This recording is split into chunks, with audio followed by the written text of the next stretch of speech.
دوستو یاد رکھنا، تگڑا اور مضبوط جوان پتہ کون ہوتا ہے؟ جس کی نظریں پوری طرح اس کے کنٹرول میں ہوں۔ یہ علامت جوانی ہے۔ جس آدمی کا پوری طرح، دو لوگ دنیا میں کبھی کوئی کارنامہ سر انجام نہیں دے سکتے، ایک جو حرام کھاتا ہو، ایک جس کی نظر ناپاک ہو۔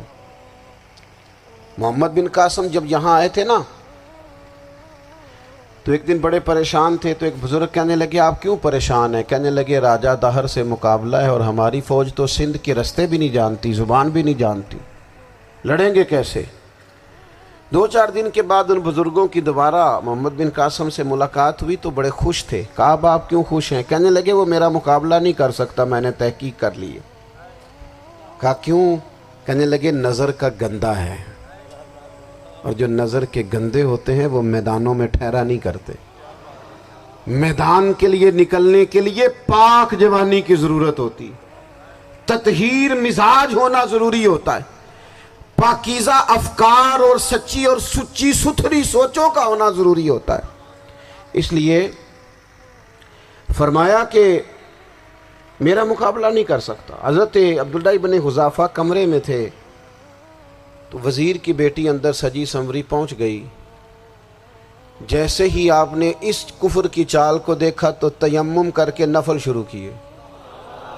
وہ ساری رات بیٹھی رہی، رب کا بندہ ساری رات عبادت کرتا رہا۔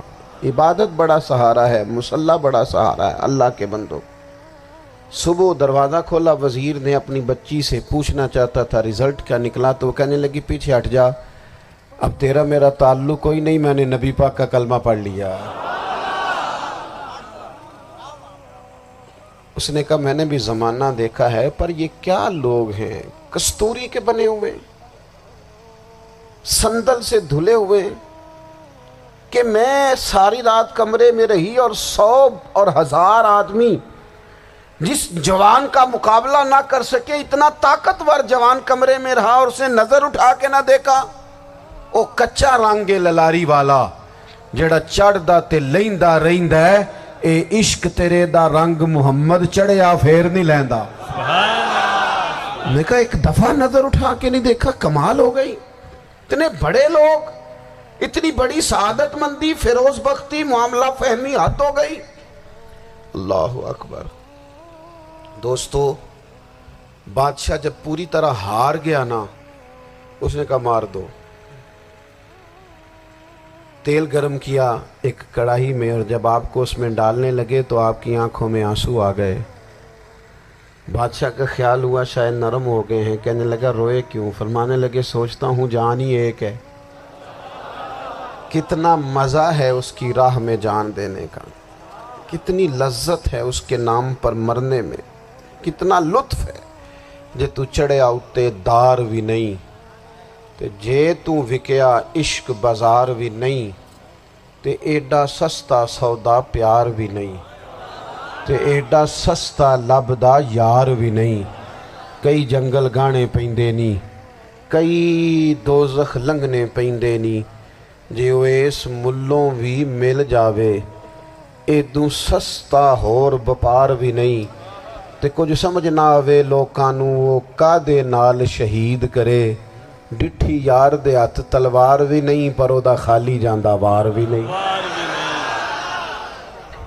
کہنے لگے ایک جان ہے نا، تو دل کرتا ہے ہزاروں ہوتی تو ایک ایک کر کے محبوب کے نام پہ قربان کرتا، جب میرے پاس ہے ہی ایک، کروں کیا؟ حضرت عبداللہ ابن حذافہ رضی اللہ تعالیٰ عنہ جب روئے اور بادشاہ نے یہ بات سنی، تو بادشاہ اٹھ کے کھڑا ہو گیا، سارے وزیروں مشیروں کو کہنے لگا تم نے کہا تھا نا بندہ ضائع کرنے والا نہیں، یہ بھی ضائع کرنے والا نہیں۔ کہنے لگا میرا ماتھا چومو، تم جیسے لوگوں کو قتل نہیں کرنا چاہیے، آزاد کرنا چاہیے۔ عزیز اپنی زندگی سے نا یہ بہت زیادہ ہرس، ہوس، طمع، اور یہ کسی بات کی بھی ہو، ہرس صرف پیسوں کی نہیں ہوتی ہے، شہرت کی بھی ہوتی ہے، یہ بیماری انسان کو اقتدار کی بھی ہوتی ہے، تعریف کی بھی بیماری ہوتی ہے، یہ سارے نقص ہوتے ہیں لوگوں کو، اور معاذ اللہ بعض جبوں کبوں کے اندر بھی ہوتے ہیں، وہاں بھی پنپتے ہیں۔ اپنی زندگی جب تک اس سادگی میں نہیں لاؤ گے جو رسول پاک نے عطا فرمائی ہے، جب لوگ آسانیوں میں پوری طرح الجھ گئے تو پھر وہ دور ہوئے اور کفر چڑھ گیا۔ دوسری بات، اللہ کے محبوب صلی اللہ تعالی علیہ وسلم کی محبت ہم سے تقاضا کرتی ہے کہ ہم اس مشن کے لیے کام کریں جس مشن کے لیے رسول پاک نے کام فرمایا ہے۔ ہم سارے کام بڑی مضبوطی سے، سوچ سمجھ کے، تدبر سے، حکمت سے، تقاضوں کو مد نظر رکھتے ہوئے کرتے ہیں سارے کام۔ دین کے کام میں ہمارا مزاج نہیں ہوتا، او ہو جائے گا جی، آپ بسم اللہ پڑھیں جی، شروع کریں جی۔ آپ تقاضوں کو سمجھیں، چیزوں کو دبائیں نہیں، چیزوں پر غور کریں۔ کسی کے ذہن کی سطح پر سوال ابھرتا ہے، اس کا تسلی بخش جواب دیں۔ اپنی زندگی میں دین کے کام کے لیے اپنے آپ کو وقف کریں، اور دین کے کام کے بہت سارے پہلو ہیں۔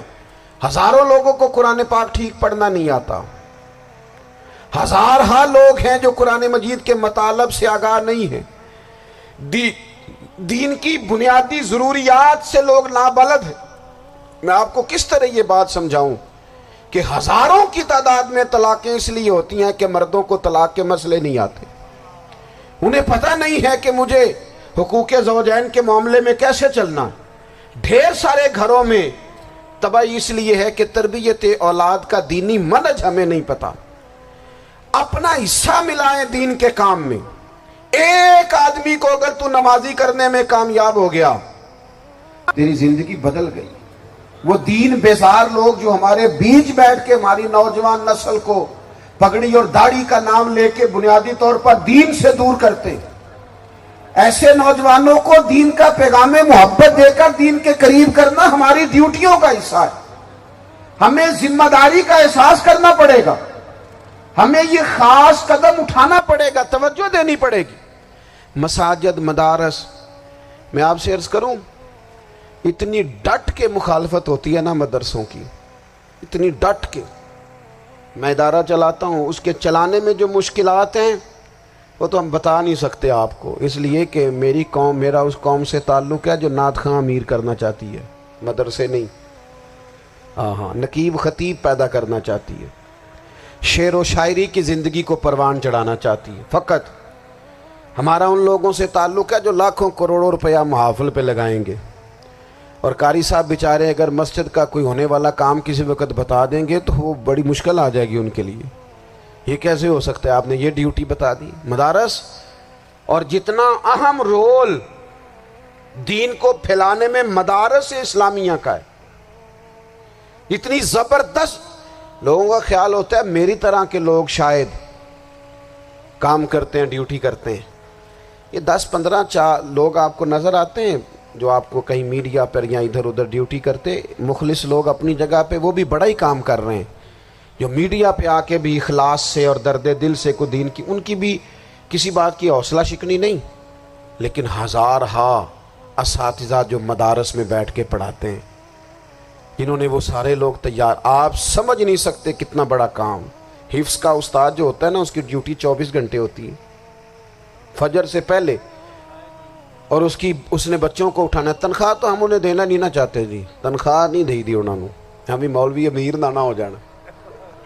مولوی نو تے سوٹ بھی 27ویں والی رات دے ہے تاکہ کدھر سوان کے عید والے دن پا نہ لوے، چونکہ 27ویں تو بعد تے درزی پھڑتا ہی کوئی نہیں، کیوں حضرت؟ ایسا ہی ہے نا، اس وقت تو نہیں نہ لیتا۔ تو ہم چاہتے ہیں مولوی ہماری مرضی کے ہماری طرح کا سوٹ نہ پہن لے۔ مدارس کی مضبوطی، آپ یہ دیکھ لیں، یہ صلاح الدین ایوبی کا تعلق بھلا کس چیز سے تھا؟